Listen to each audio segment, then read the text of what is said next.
मंगलाचरण करेंगे। नमो ताड़म, नमो सिद्धाणम, नमो आयरियाणम, नमो उपच्छायाणम, नमो लोये सव्यसानम, मंगलम भगवान पीरो, मंगलम कुंड कुंतार्यो, जय धर्मोस्तु मंगलम। सर्वमंगल मांगल्यम, सर्वकल्याणकारकम, प्रधानां सर्वधर्माणां, जैनं जयतु शासनम्, जैनं जयतु शासनम्।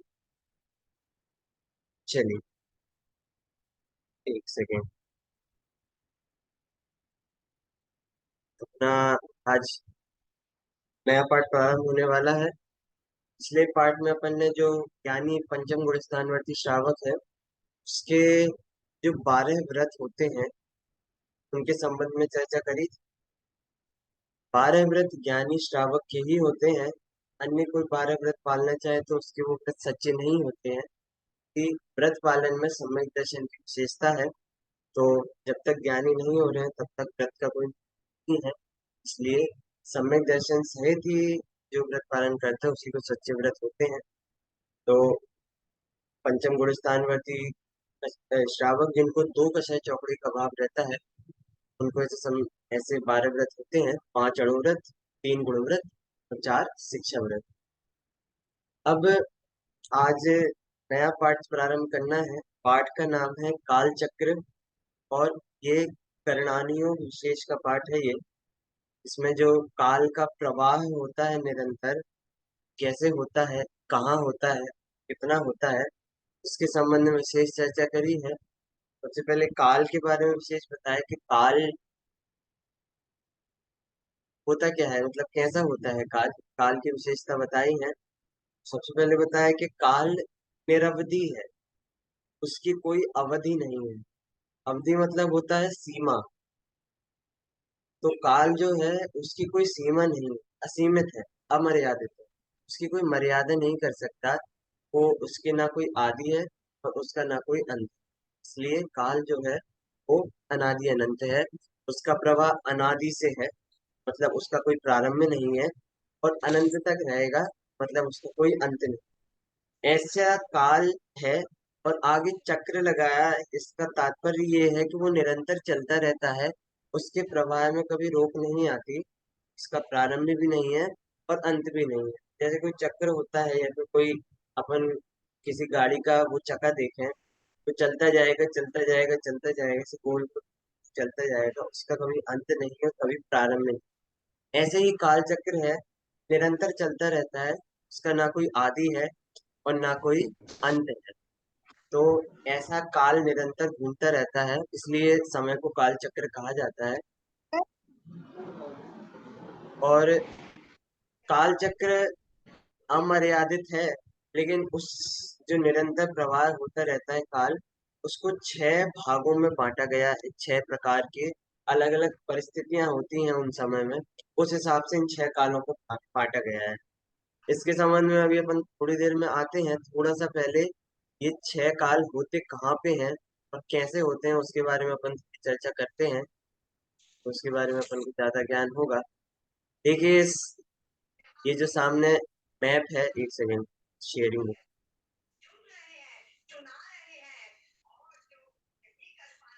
चलिए, ये 3 लोक का मैप है।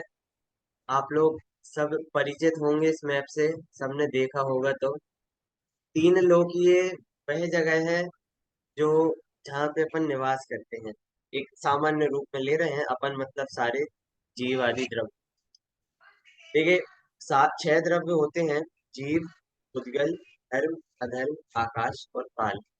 तो जो आकाश द्रव्य है 5वां, वो द्रव्य होता है सर्वव्यापी। ठीक है। उसके 2 भाग होते हैं। एक होता है लोक आकाश और एक होता है अलोक आकाश। एक होता है लोक आकाश और एक होता है अलोक आकाश। तो ये जो आप यहाँ पे बीच में फिगर देख रहे हैं, ये जो आकार देख रहे हैं, ये है 3 लोक। ये है लोक आकाश। और इसके बाहर जितनी भी जगह है, जितनी भी जगह है, वो सारी जगह अलोकाकाश के क्षेत्र में आती है। और जो छह छह आकाश तो सर्वव्यापी है। आकाश के अलावा जो पांच द्रव्य हैं, वो इस तीन लोक के अंदर ही रहते हैं, इसके बाहर नहीं रहते, ना ही इसके बाहर जाते हैं। जीव, पुद्गल, धर्म, अधर्म और काल, वो इसके अंदर ही रहते हैं।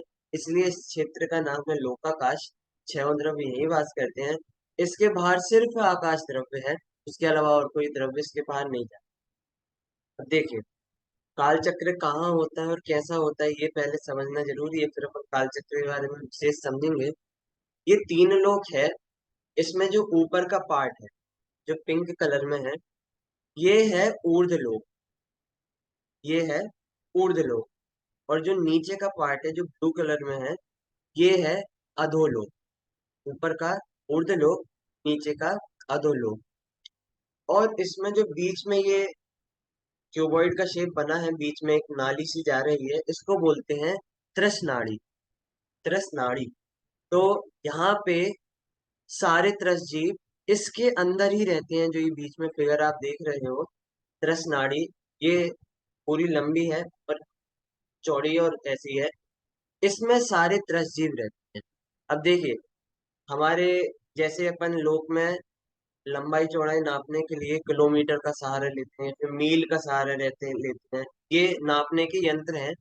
उसी प्रकार एक बहुत बड़ा यंत्र होता है बड़े क्षेत्र को नापने का, जिसको बोलते हैं राजू। जिसको बोलते हैं राजू। उसका मतलब लंबाई असंख्यात असंख्यात रहती। तो तीन लोग को नापने के लिए अपन राजू का इस्तेमाल करते हैं। तो ये जो तीन लोग है, इसकी ऊंचाई, ये 14 राजू है। और ये पीछे की तरफ 7 राजू जाता है। इस प्रकार का तीन लोक है, जिसमें से ऊपर का है अधोलोक, ऊपर का है ऊर्ध्वलोक, नीचे का है अधोलोक।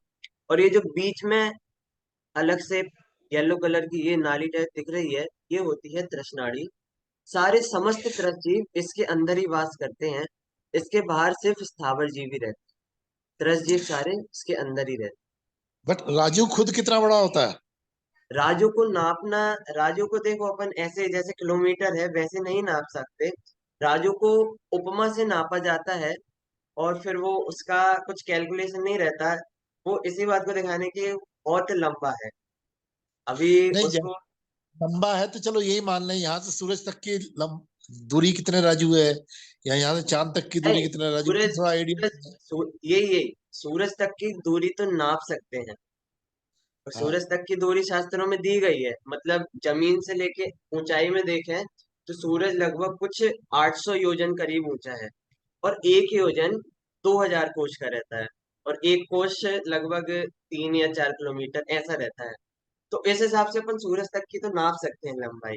तो उसको अपन राजू से मेजर नहीं करेंगे। राजू है वो बहुत बड़े क्षेत्र को नापने के लिए है, लोग जितने क्षेत्र को नापने। तो इसलिए राजू का वैसे माप अपन कर नहीं सकते। और अपने सूक्ष्म ज्ञान को समझने में भी दिक्कत होती है, इसलिए उसको उपमाओं से समझाया जाता है कि बहुत नहीं तो मतलब हम अंदाजा, असंख्यात नहीं तो हम असंख्यात इसको, असंख्यात। इसका अंदाजा कैसे लगाएं कि भाई राजू क्या चीज है, कितना बड़ा है? क्योंकि जब हम बोलते हैं कि इतने राजू है, इतना राजू ये है, इतना राजू ये है, तो राजू पता भी होना चाहिए ना भाई क्या क्या चीज है। हाँ, ठीक है। अभी मतलब उपमा से हम समझने की कोशिश करेंगे। अभी अभी मध्य लोक पे जब आएंगे, तो अपन एक राजू को उपमा से समझने की कोशिश करेंगे, तो थोड़ा अपन को ऊपरी ज्ञान लग जाएगा कि कितना होता है ये। इसकी जो बीच में तृष्णाड़ी है, इसकी ऊंचाई है, वो होती है कुछ कम 13 राजू। और इसकी चौड़ाई और लंबाई, ये होती है एक एक राजू। ठीक है। ऊपर से नीचे तक तो कुछ कम 13 राजू। और ये आजू बाजू इसकी जो होती है वो एक एक राजू। और यहाँ पे जो बीच में ये यहाँ पे देख रहे हैं आप, 5 पर्वत टाइप से बने हैं। ये अपना एक स्क्वायर के शेप में होता है, वो होता है मध्य लोक। और मध्य लोक में होते हैं असंख्यात द्वीप समूह। अब मध्य लोक का अपन पढ़ते हैं, तो उससे अपन को थोड़ा सा आइडिया लग जाएगा कि ये राजू होता कितना बड़ा है। एक सेकेंड। ठीक, चलिए देखिए। मध्य लोक में सबसे बीच में एक द्वीप है, जिसका नाम है जम्बूद्वीप। एक सेकंड, चैट में किसी का कोई क्वेश्चन है क्या? वॉइस अभी क्लियर आ रही है मेरी? एक बार कोई बता दे। क्लियर है, क्लियर। चलिए। हाँ, जम्बूद्वीप ये मतलब मध्य लोक में आ गए थे अपन। तीन लोक में बीच में एक स्क्वायर के शेप में था, वो है ठीक है मध्य लोक। अब मध्य लोक के सबसे मध्य में एक थाली जैसे शेप का, थाली जैसे शेप का ये जो बीच में आप देख रहे हो, ये होता है जम्बूद्वीप। ये होता है, ये है जम्बूद्वीप। और जम्बूद्वीप के बाहर एक है लवण समुद्र। लवण समुद्र। इसके बाद है धातकी खंड द्वीप। इसके बाद है कालोदधी समुद्र, और इसके बाद है पुष्करवर द्वीप। अब देखिए इसकी लंबाई कितनी कितनी रहती है तो थोड़ा अंदाजा लग जाएगा। सबसे बीच में जो जम्बू द्वीप है, ये इसका एक कोने से दूसरे कोने की चौड़ाई है, वो होती है 1 लाख योजन। कितनी होती है? 1 लाख योजन। और एक योजन कितना होता है? 2000 कोश का। ठीक है, तो 1 लाख योजन कैलकुलेशन कर लो तो बहुत बड़ा कोश होता है। 1 लाख योजन इसकी चौड़ाई होती है। इससे दुगनी चौड़ाई होती है लवण समुद्र में, दोनों तरफ। मतलब जैसे ये एक तरफ से दूसरी तरफ 1 लाख योजन है जम्बू द्वीप, तो लवण समुद्र में दोनों तरफ की चौड़ाई जो होगी वो 2-2 लाख योजन। मतलब इस तरफ लवण समुद्र के एक कोने से दूसरे कोने तक 2 लाख योजन, इस तरफ लवण समुद्र के एक कोने से दूसरे कोने तक 2 लाख योजन। अब जब अगला द्वीप आएगा, धात के खंड द्वीप, उसमें ये चौड़ाई और डबल हो जाएगी। तो यहाँ पे 2 थी, तो यहाँ पे 4 हो जाएगी दोनों तरफ। यहाँ पे भी 4 लाख योजन, यहाँ पे भी 4 लाख। अब अगले समुद्र में जाएंगे जो कालोदधी समुद्र है, वहां पे ये और डबल हो जाएगी। 4 लाख योजन थी यहाँ पे, कालोदधी समुद्र में ये चौड़ाई हो जाएगी 8-8 लाख योजन दोनों तरफ। यहाँ 8 लाख योजन, यहाँ 8 लाख योजन। फिर इसके बाद अपन पुष्करवर द्वीप में जाएंगे, तो यहाँ पे दोनों तरफ हो जाएगी 16-16 लाख योजन। ठीक है, तो इस प्रकार जो द्वीप और समुद्र की चौड़ाई है, वो बढ़ती जाती है, दुगनी दुगनी दुगनी दुगनी होते हो। ठीक है, तो जैसे यहाँ पे अभी 16 तक आ गए थे अपन, अगले वाले समुद्र में 32 लाख योजन होगी। इसके अगले वाले द्वीप में 64 लाख योजन होगी। 128 लाख योजन, 256 लाख योजन, 512 लाख योजन। अब ये द्वीप समुद्र कितने हैं? ठीक है, अपन को ऊपरी ऊपरी राज्यों का हिसाब निकालना है कि वो कितना ही होगा। ठीक है, तो ये द्वीप समुद्र कितने हैं? कि ये द्वीप समुद्र असंख्यात है। असंख्यात। असंख्यात मतलब अपन उनको गिन नहीं सकते। अंत तो है उनका, क्योंकि अंतिम द्वीप समुद्र के नाम, अंतिम के बहुत से द्वीप समुद्रों के नाम शास्त्रों में आए हैं, तो अंत तो है, लेकिन अपन उनको गिन नहीं सकते। तो ऐसे असंख्यात द्वीप समुद्र हैं जिनका क्षेत्र दुगना दुगना दुगना दुगना दुगना होता जाता है अंतिम द्वीप समुद्र।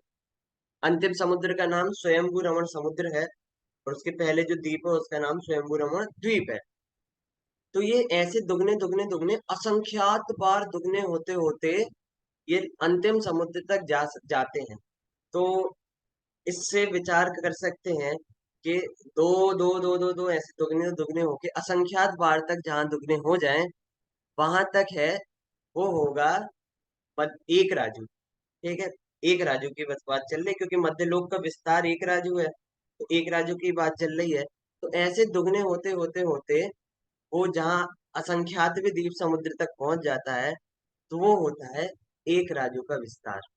ऊपरी ऊपरी अपन ऐसे समझ सकते। बाकी वास्तव में अपन कैलकुलेशन इसकी कर ही नहीं सकते, क्योंकि असंख्यात है, तो उसको संख्या में लाने का सवाल ही नहीं। तो इस प्रकार अपन एक राज्यों की कल्पना कर सकते हैं। बहुत बड़ा क्षेत्रफल होता है, मध्य ज्ञान और श्रुत ज्ञान के दायरे में नहीं आता है वो क्षेत्रफल। उसके लिए थोड़ा उत्कृष्ट ज्ञान चाहिए कि ये जानने के लिए कि एक राज्य वास्तविकता में होता कितना बड़ा है। ठीक है, चलिए अब अपन अपने काल चक्र के विषय पे आते हैं। तीन लोक से अपन मध्य लोक पे आए थे। चलिए पहले वही वाली अपन स्लाइड को पूरी करते हैं। तीन लोक से अपन मध्य लोक पे आए थे। अब मध्य लोक में जो सबसे पहला जम्बू द्वीप है, उसके बाद फिर लवण समुद्र है, फिर धातकीखंड द्वीप है, ये दूसरा द्वीप। फिर कालोदधी समुद्र है। और फिर पुष्करवर द्वीप है। तो सबसे पहले तो मनुष्य इसी इन्हीं तीन द्वीपों में रहते हैं। इसके बाहर कोई मनुष्य नहीं रहता। मनुष्य सिर्फ इन तीन द्वीपों में रहते हैं। इसमें भी जो तीसरा द्वीप है जिसका नाम है पुष्करवर द्वीप, वो आधा चारों तरफ, पूरी सब तरफों से आधा वो पर्वत से घिरा हुआ है। तो वो आधा ही होता है, इसलिए इसको ढाई द्वीप बोलते हैं। एक द्वीप जम्बू द्वीप, एक द्वीप धात्रीखंड द्वीप, और आधा पुष्करवर द्वीप का, जिसको पुष्करार्ध भी बोलते हैं। पुष्कर और अर्ध मतलब आधा। तो ऐसे ढाई द्वीप मात्र में ही जो मनुष्य हैं वो रहते हैं। और इसके बाहर मनुष्य जाते नहीं है, क्योंकि इसके ढाई द्वीप के बाहर मानसोत्तर पर्वत नाम का पर्वत रहता है, जो नाम से ही उसका ऐसा वो विकल्प अपन समझ सकते हैं कि मनुष्य उसके उत्तर मतलब उसके आगे नहीं जा सकते। मानुषोत्तर पर्वत रहता है। तो इस प्रकार ये ढाई द्वीप की रचना रहती है, ढाई द्वीप रहता है जहाँ पे मनुष्य रहते हैं। अब इस ढाई द्वीप में जो बीच वाला है वो होता है जम्बू द्वीप। ठीक है।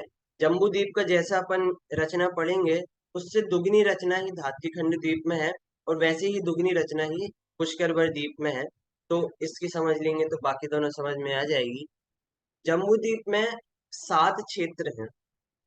7 क्षेत्र हैं। अपन यहाँ नीचे से चालू करेंगे तो भरत क्षेत्र, हेमवत क्षेत्र, हरि क्षेत्र, विदेह क्षेत्र, रम्यक क्षेत्र, हिरण्यवत क्षेत्र और ऐरावत क्षेत्र। ठीक है। आप यहाँ नीचे से देखेंगे, नीचे सबसे नीचे ब्लू ग्रीन कलर में लिखा है भरत क्षेत्र, फिर हेमवत, फिर हरि, फिर विदेह क्षेत्र, फिर रम्यक क्षेत्र, हिरण्यवत क्षेत्र और ऐरावत क्षेत्र। ठीक है। ये 7 प्रकार के क्षेत्र होते हैं। इनमें से सिर्फ भरत क्षेत्र और ऐरावत क्षेत्र, भरत क्षेत्र और ऐरावत क्षेत्र, इन दो क्षेत्रों में मात्र काल चक्र चलता है। जो 6 काल अपन अभी पढ़ने जाएंगे आगे, वो 6 कालों का काल चक्र सिर्फ भरत क्षेत्र और ऐरावत क्षेत्र में चलता है। भैया बाकी 5 क्षेत्र में क्या चलता है? तो विदेह क्षेत्र में क्या चलता है? विदेह क्षेत्र का एक अलग है प्रमुख, कि विदेह क्षेत्र में मात्र चौथा काल चलता है निरंतर। और उसमें भी विशेष, जो चौथे काल की प्रारंभिक की दशा जैसी होती है, वैसी ही दशा निरंतर विदेह क्षेत्र में चलती रहती है, सदा काल की। ठीक है। वहां पे काल चक्र नहीं होता। अच्छा, जो यहाँ भरत क्षेत्र के बाद हेमवत क्षेत्र है, और जो यहाँ पे ऐरावत क्षेत्र के बाद हिरण्यवत क्षेत्र है, यहाँ पे जगन्य भोग भूमि होती है। यहाँ जो ऐरावत क्षेत्र के बाजू वाला क्षेत्र है हिरण्यवत क्षेत्र, और जो भरत क्षेत्र के बाजू वाला क्षेत्र है हेमवत क्षेत्र, इन दोनों में जगन्य भोग भूमि चलती है। फिर इसके आगे जो क्षेत्र आता है हरि क्षेत्र, और ऊपर से रम्यक क्षेत्र। ये वाला रम्यक क्षेत्र और ये वाला हरि क्षेत्र, यहाँ पे मध्यम भोग भूमि चलती है। ठीक है। मध्यम भोग भूमि उत्तम भोग भूमि क्या होता है ये भी अपन समझेंगे। और इसके बाद फिर ये जो देव कुरु और उत्तर कुरु, ये दो क्षेत्र हैं, यहाँ पे उत्कृष्ट भोग भूमि चलती है। इस प्रकार ये सारे क्षेत्र हैं, उनमें कैसी कैसी व्यवस्था है उसके बारे में है ये बात। सिर्फ भरत क्षेत्र और वैसे ही ऐरावत क्षेत्र, इन दोनों क्षेत्रों में ही मात्र काल चक्र चलता है। बाकी सारे क्षेत्रों में काल स्थिर रहता है। और भरत क्षेत्र में चलिए अब अपन काल चक्र के बारे में पढ़ते हैं आगे। एक सेकंड में वो वाली पीडीएफ खोल। चलिए, अब भरत क्षेत्र और ऐरावत क्षेत्र में किस प्रकार का काल चक्र चलता है उसके बारे में समझेंगे। सबसे पहले अपन ने एक शब्द देखा, भोग भूमि। उसका अर्थ क्या होता है वो समझते हैं अपन। भोग भूमि कैसी होती है कि भोग भूमि, वहाँ वो भोग भूमि ऐसी दशा होती है जहाँ पे जो दुख है वो इंद्रिय दुखों की बात चल रही, इंद्रिय दुख उनकी अवस्था एकदम ही कम रहती है। भोग भूमि के इसमें बहुत सारे पॉइंट्स में विशेषता बताइए कि वहाँ कैसा सिस्टम चलता है। इसको अपन समझेंगे तो अपन को पता चलेगा। भोग भूमि के जीवों का आहार तो होता है, किंतु निहार नहीं होता। भोग भूमि के जीव, उनका आहार तो होता है लेकिन निहार नहीं होता, मल मूत्रादि नहीं होता। यहाँ के मनुष्य अक्षर, गणित, चित्र आदि 64 कलाओं में स्वभाव से ही निपुण होते हैं। विशेषता कितनी है कि वहां पे कुछ नई चीज सीखनी नहीं पड़ती, उसके लिए कोई पुरुषार्थ नहीं करना पड़ता। सारी कलाओं में वहां के मनुष्य पहले से ही निपुण रहते हैं।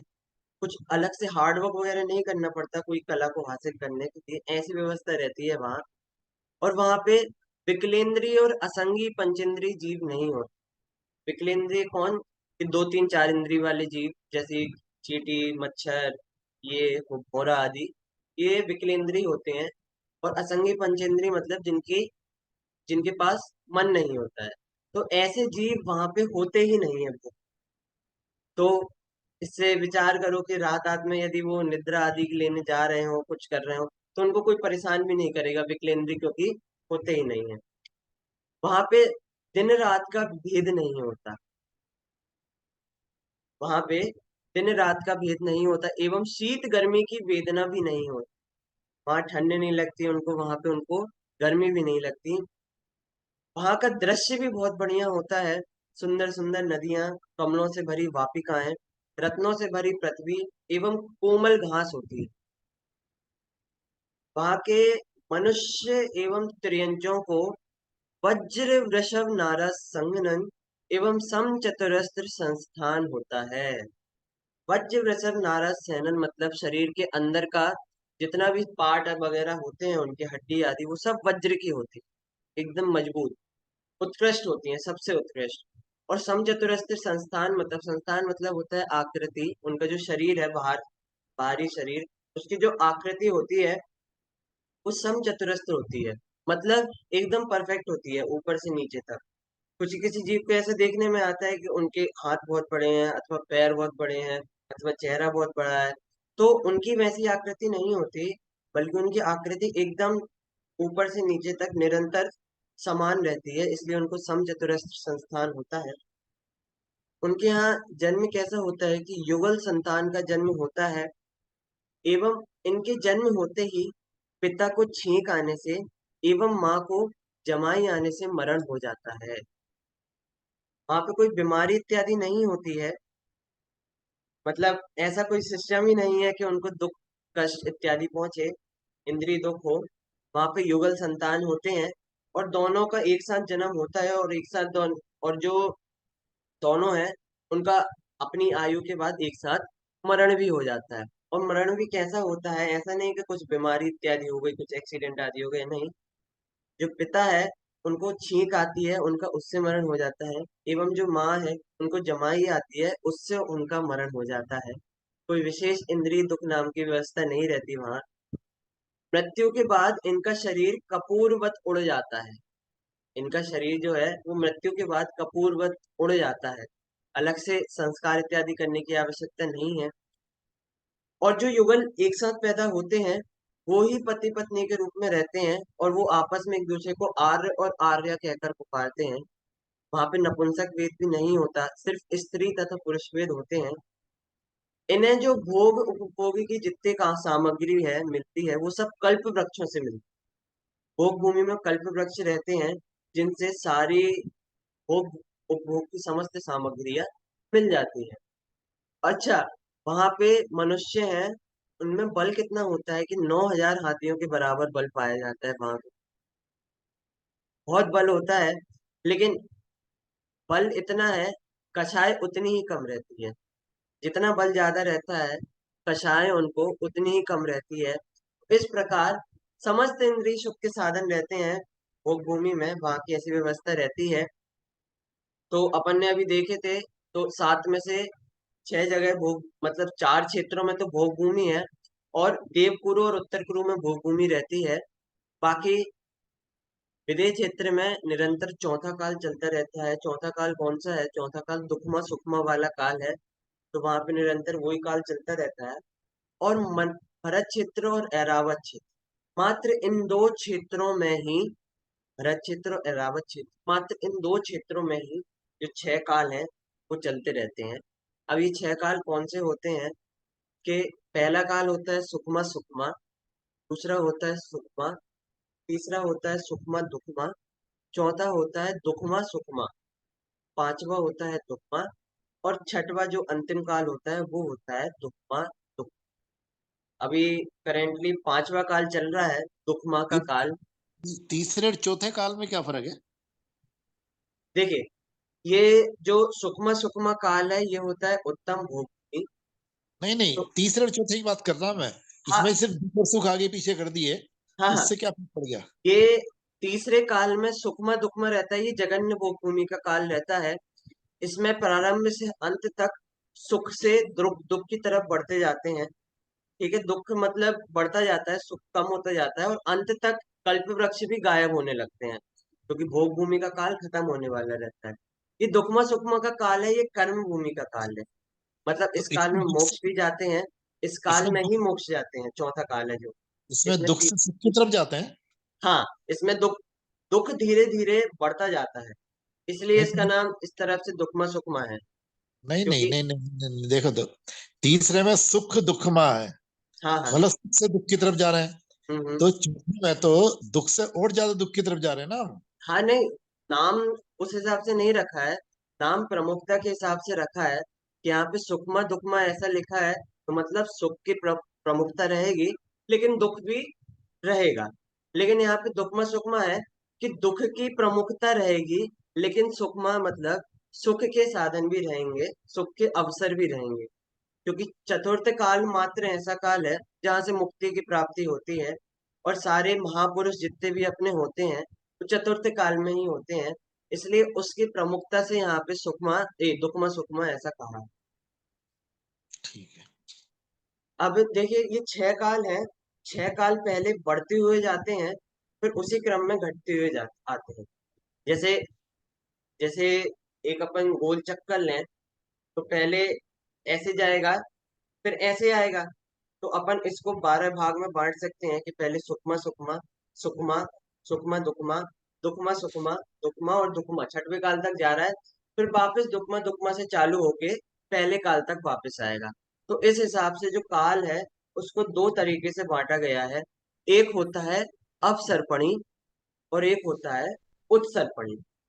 अपसर्पणी और उत्सर्पणी, इसका शब्द का अर्थ उससे समझ सकते हैं, जिस प्रकार एक सांप होता है, तो सांप को मुख की तरफ से देखो तो उसका मुंह एकदम बड़ा सा होता है, और उसके बाद फिर अंत तक वो कम होता जाता है उसका पूरा व्यास। और यदि पीछे की तरफ से देखो तो वो बढ़ता जाता है, तो ये नाम उसी प्रकार से हैं। अब मतलब होता है ह्रास, कम होना। तो अपसर्पणी में सब कुछ कम होता जाता है, आयु है, बल है, सुख है, शरीर का हाइट है, ज्ञान है, ये सब अपसर्पणी में कम होता जाता है। अब मतलब होता है ह्रास, कम होना। तो अपसर्पणी में ये आयु बल शरीर सुख ज्ञान ये सब कम होता जाता है। और उत मतलब होता है बढ़ना, ऊपर की तरफ। तो उत्सर्पणी में ये सब बढ़ता जाता है, क्योंकि उत्सर्पणी दुक्मा दुक्मा से चालू होता है, तो दुक्मा दुक्मा से जब सुकमा सुकमा की तरफ आते हैं तो ये सब बढ़ता जाता है। बल आयु शरीर सुख इंद्रिय इंद्रिय ने ज्ञान, तो ये सब बढ़ता जाता है। इस प्रकार इसको दो भागों में बांटा गया है, अवसर्पणी और उत्सर्पणी। चलिए, अब ये जो एक अवसर्पणी है, मतलब ये जो छह काल हैं, इनको होने में कितना समय लगता है कि 10 कोड़ा कोड़ी सागर। सागर क्या होता है? ये बहुत लंबे समय को नापने का एक यंत्र होता है। जैसे अपन ने अभी क्षेत्र में पढ़ा था कि राजू होता है, कि राजू को अपन अपने ज्ञान से समझ नहीं सकते कि कितना लंबा है वो। तो वैसे ही एक समय को नापने का एक यंत्र होता है, सागर। सागर, तो ये समय को नापने का अंतर यंत्र होता है। और सुकमा सुकमा से लेके दुकमा दुकमा तक आने में कितने सागर लग जाते हैं कि 10 कोड़ा कोड़ी सागर। 10 कोड़ा कोड़ी मतलब 10 करोड़ इंटू 1 करोड़ सागर, इसको कहते हैं 10 कोड़ा कोड़ी सागर। मतलब 10 करोड़, उसके आगे 7 जीरो और लगा दो, इतने सागर। इतने सागर में ये जो छह काल हैं इनका चक्र होता है, और फिर वापस वो 10 कोड़ा कोड़ी सागर उत्सर्पणी में वापस आते हैं। तो इस प्रकार ये जब अपसर्पणी एक हो जाता है, उसके बाद फिर छठवें से वापस पहले में वापस आते हैं, उत्सर्पणी हो जाता है। तो ऐसे 10 सागर अवसर्पणिका, 10 सागर उत्सर्पणिका, ये दोनों मिला के 20 सागर होते हैं। और इसको बोलते हैं एक कल्प काल। 20 सागर, 10 सागर अवसर्पणिका और 10 सागर उत्सर्पणिका, इन दोनों को मिला तो 20 सागर का जो काल होता है, ये होता है एक कल्प काल। तो इसमें पहले से छठवें में जाके छठवें से वापस पहले में आ जाते हैं, इस क्रम से ये एक कल्प काल होता है 20 सागर का।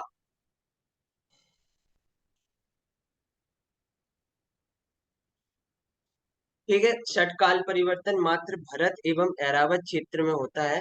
और भरत एवं ऐरावत क्षेत्र के भी मात्र आर्य खंड में होता है। देखिए एक चीज ये वाली रह गई, अपन मैप में आते हैं। देखिए अपन यहाँ ग्रीन कलर में जो सबसे नीचे है, ये भरत क्षेत्र है, ठीक है। और ऐसा ही दूसरी तरफ ऐरावत क्षेत्र है। तो ये देखिए भरत क्षेत्र के बीच में एक विजयार्ध नाम का पर्वत, विजयार्ध नाम का पर्वत है।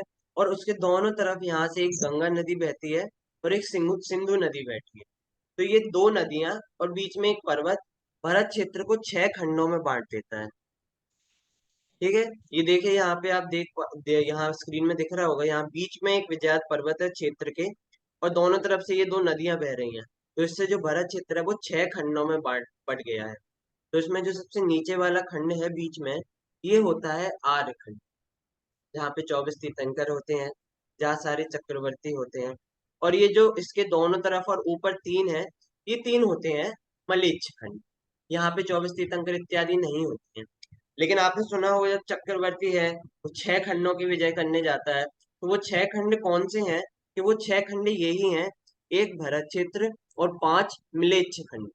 इन 6 खंडों की विजय करने चक्रवर्ती जाता है।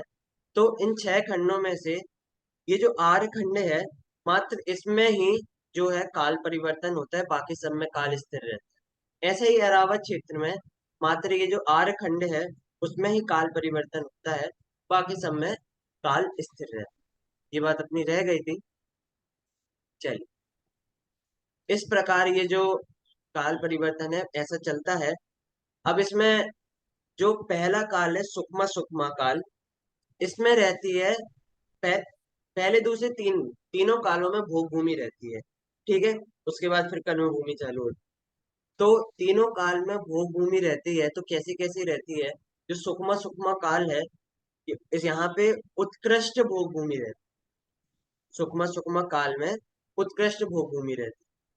जो सुखमा काल है, इसमें मध्यम भोग भूमि रहती है, मध्यम भोग भूमि। और सुखमा दुखमा काल है, इसमें जगन्य भोग भूमि। उत्तम मध्यम जगन्य का विभाजन इसमें कैसे किया है? कि यहाँ पे जो सुख है, बल है, आयु है, वो सब चीजें घटती जाती हैं। तो उस हिसाब से सुकमा सुकमा सुकमा सुकमा दुकमा तीनों भोग भूमियों का उत्तम मध्यम जगन्य के हिसाब से विभाग किया है। अब इसके बारे में प्रत्येक में क्या क्या होता है उसके बारे में विशेष यहाँ दिया है। सुकमा सुकमा काल की विशेषताएं, सबसे पहला काल है अपना, अपसर्पणी की तरफ अपन ले रहे हैं। सबसे पहला काल है सुकमा सुकमा काल। इसमें क्या होता है कि इस काल में सबसे पहले तो नाम से अपन जो अर्थ निकाल लें कि इस काल में सुख ही सुख होता है, एकदम सुख ही सुख होता है। ये भोग प्रधान काल है, इसे उत्कृष्ट भोग भूमि का काल कहते हैं। भोग प्रधान काल है मतलब इंद्रिय सुख, अपार इंद्रिय सुख रहता है, दुख नहीं रहता इंद्रिय दुख। तो इसलिए इसको भोग प्रधान काल बोलते हैं, उत्कृष्ट भोग भूमि कहलाता है ये। इसका काल कितना होता है? काल आगे आएगा, चलिए अब पढ़ते हैं। इस काल में जन्मे युगल, अब देखिए वहां पे विशेषता कैसी रहती है कि बाल्य अवस्था बहुत कम रहती है, बहुत कम, ज्यादा बचपना ज्यादा नहीं रहता। इस काल में जन्मे युगल 21 दिनों में पूर्ण वृद्धि को प्राप्त हो जाते हैं। मात्र 21 दिन में जो है वो यौवन अवस्था को प्राप्त हो जाते हैं। उसका क्रम भी इस प्रकार है कि 3 दिन तो जिस शैया में वो पैदा होते हैं उस पर अंगूठा चूसते हुए 3 दिन बिताते हैं। 3 दिन जिस शैया पे बैठते हैं उस पे 3 दिन अंगूठा चूसते हुए निकालते हैं। फिर 3 दिन बैठकर निकालते हैं। 6 दिन हो गए। फिर 3 दिन अस्थिर गमन करते हैं। अस्थिर मतलब एकदम व्यवस्थित नहीं चल पाते हैं, लेकिन गमन करना प्रारंभ कर देते हैं। उसके बाद फिर 3 दिन स्थिर गमन। ठीक है, मतलब 9 दिन बाद से ही ये प्रॉपर चलना चालू कर देते हैं। उसके बाद फिर 3 दिन में कला गुण आदि की प्राप्ति करते हैं, जो अपन ने अभी पहले पढ़ा था। इनको 64 कलाएं होती हैं, तो 3 दिन में कला गुण की प्राप्ति करते हैं। इसके बाद 3 दिन तारुण्य, तरुण अवस्था की रहती है, और सम्यक गुण प्राप्ति की योग्यता 3 दिन। यहाँ के जीव 21 दिन के बाद सम्यक दर्शन प्राप्त करने की योग्यता प्राप्त कर लेते हैं। 3 दिन तरुण अवस्था की रहती है, और 3 दिन उसके बाद फिर सम्यक दर्शन प्राप्त करने की योग्यता बनाने में लगते हैं। इस प्रकार 21 दिन के बाद ये सम्यक दर्शन की प्राप्ति कर लेते हैं, और 21 दिन में ही पूर्ण वृद्धि को प्राप्त हो जाते हैं। 3 दिन के बाद चौथे दिन हर्रे के बराबर आहार लेते हैं। देखिए, अपन ने पहले पढ़ा था कि आहार होता है, निहार नहीं होता। लेकिन आहार भी कितना होता है और कब होता है, कि उत्तम भोग भूमि वाले जीवों को 3 दिन के बाद भूख लगती है, और चौथे दिन भी आहार होता है, तो बहुत छोटा आहार होता है। तो इस प्रकार उनको आहार की भी ज्यादा ऐसी वो आपत्ति नहीं रहती है, और इनको जो भी चाहिए रहता है भोग की सामग्री, वो समस्त सामग्री इनको कल्पवृक्ष आदि से मिल जाती है।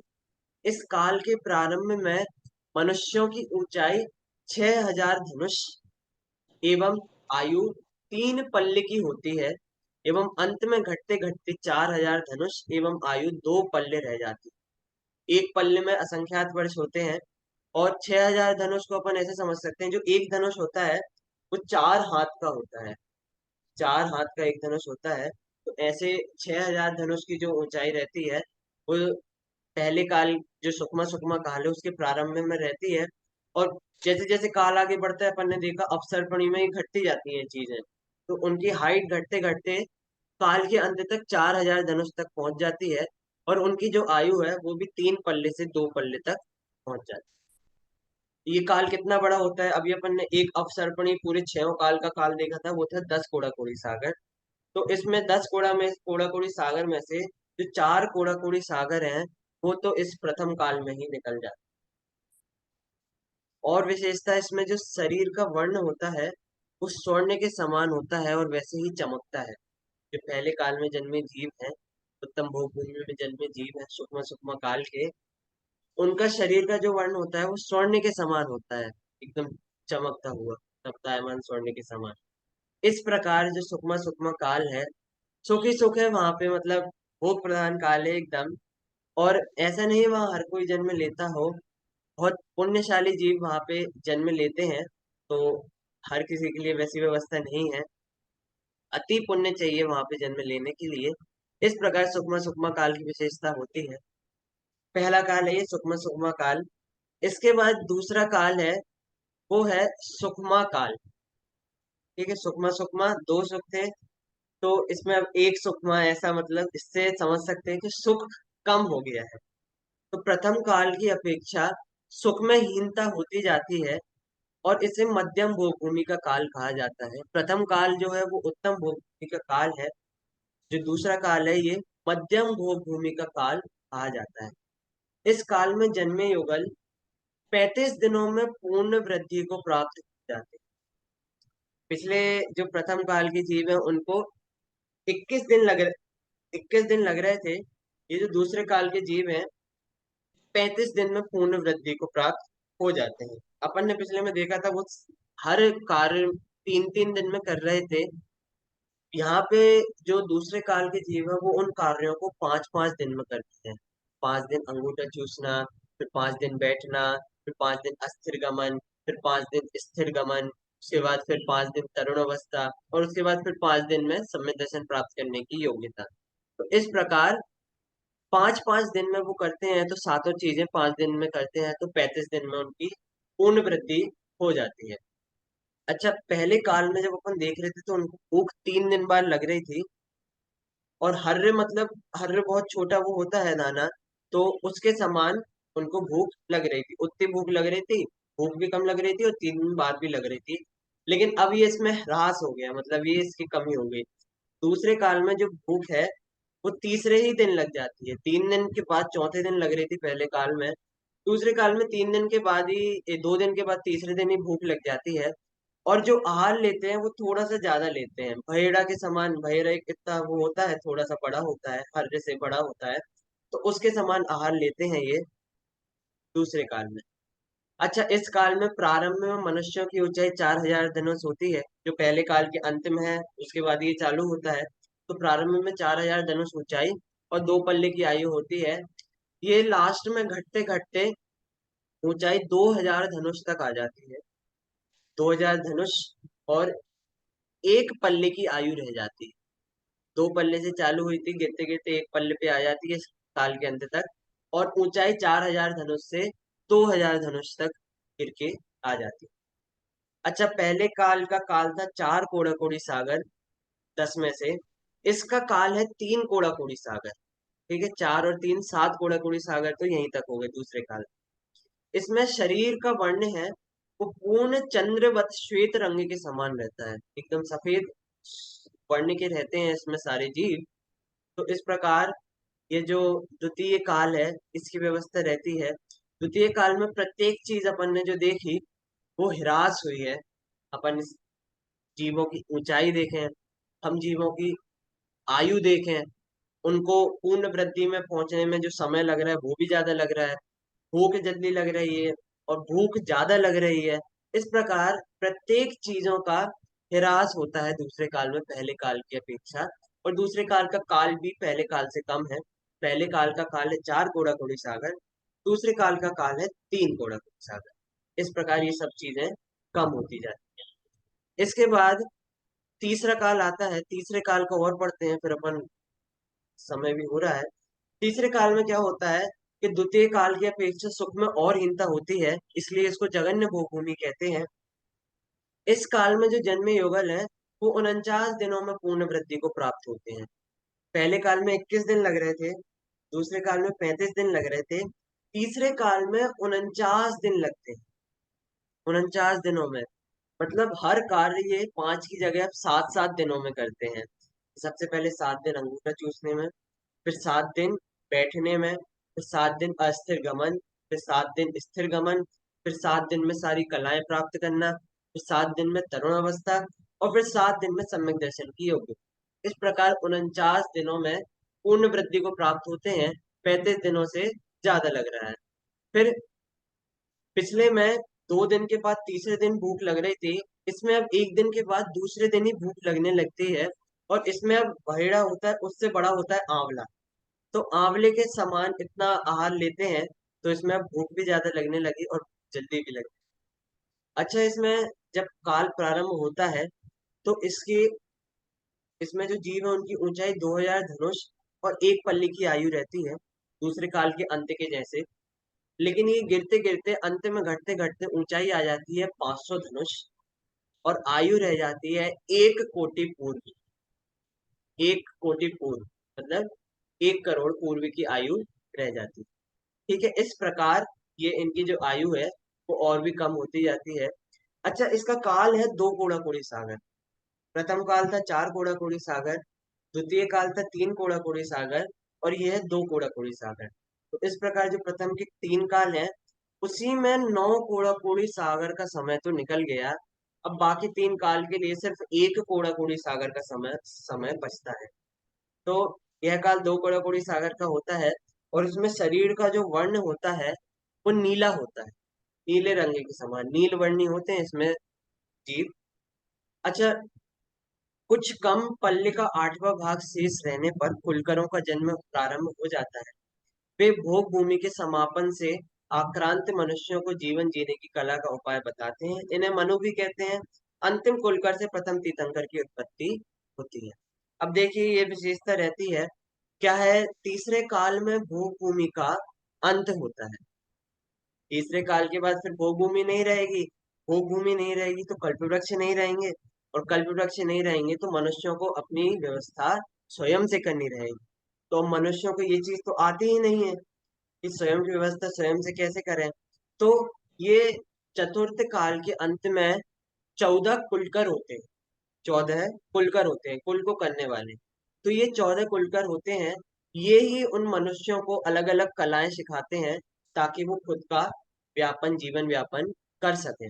और इसमें जो अंतिम कुलकर होता है, 14वां जो कुलकर होता है, उससे प्रथम तीर्थंकर का जन्म होता है।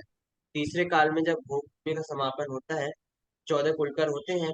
अभी अपन अब इस समय की बात करें तो 14वें कुलकर का नाम था नाभि, जो जो आदिनाथ भगवान के भव के पिता थे, उनके पिता थे। तो इस कारण जो 14वां कुलकर होता है, उनसे प्रथम तीर्थंकर की उत्पत्ति होती है, और फिर वहां से 24 तीर्थंकरों की परंपरा प्रारंभ होती है। इस प्रकार जब भोग भूमि का अंत होता है, तो 14 कुलकर होते हैं, जो लोगों को जीवन यापन करने की व्यवस्था, जीवन यापन करने की सीख देते हैं। और इनको मनु भी बोलते हैं। इनको मनु भी बोलते हैं, क्योंकि मनुष्य की प्रवृत्ति के कर्ता जैसे माने जाते हैं, तो इसलिए इनको मनु भी बोलते हैं। यही मनुष्यों को जीवन यापन करने की कला सिखाते हैं। इस प्रकार जो शुरुआत के 3 काल हैं, भूमि के काल हैं, उनमें उत्तम, मध्यम, जघन्य, ऐसी 3 भूमि की व्यवस्था रहती है। तो बाकी 3 कालों की व्यवस्था भी अपन को पढ़नी है, जिसमें से मुख्य अभी चतुर्थ काल आएगा, जो समस्त पौराणिक पुरुष, उनका काल है, रहता है चतुर्थ काल। और मात्र वही काल होता है जिसमें मोक्ष की प्राप्ति अपन कर सकते हैं। उसके बारे में अभी अपन विशेष पढ़ेंगे। अभी कुछ 3 काल के संबंध में कोई प्रश्न है तो बताएं। जैसे ये सारे पांचों मतलब छहों काल खत्म हो जाएंगे, हाँ तो जी। फिर 12 से फिर पहला शुरू हो जाएगा। जब छहों काल का खत्म होंगे, तो पहला, दूसरा, तीसरा, चौथा, पांचवा, छठवा, तो छठवें काल खत्म होने के बाद वापस छठवा आएगा, फिर पांचवा आएगा, फिर चौथा आएगा, फिर तीसरा आएगा, फिर दूसरा आएगा, फिर पहला। तो जब ये पहले से छठवे पे जाते हैं, तो अपन इसको बोलते हैं अवसर्पणी, क्योंकि यहाँ पे सब कुछ कम होता जाता है। लेकिन जब छठवे से फिर से चालू होता है, तो जब छठवे से पहले पे आते हैं, तो उसको बोलते हैं अपन उत्सर्पणी, कि यहाँ पे सब बढ़ता जाता है, बल बढ़ता है, आयु बढ़ती है, हाइट बढ़ती है, ज्ञान बढ़ता है, तो ये सब चीजें बढ़ती जाती है। इस प्रकार चलता है, पहले से छठवा, फिर छठवे से पहला।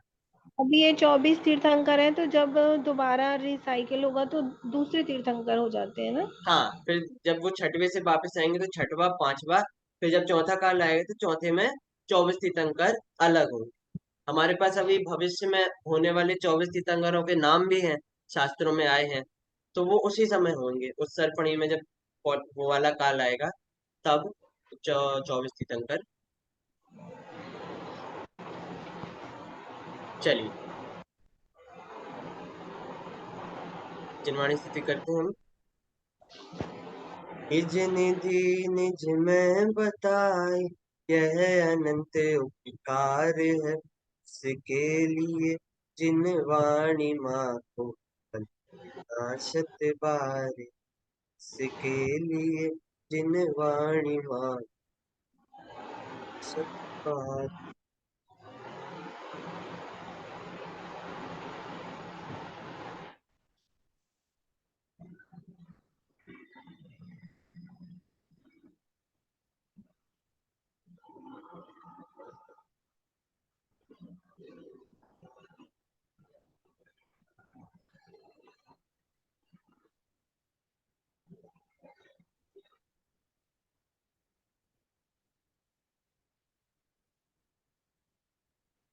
बोले तो असंग में जिनवाणी माता की जय।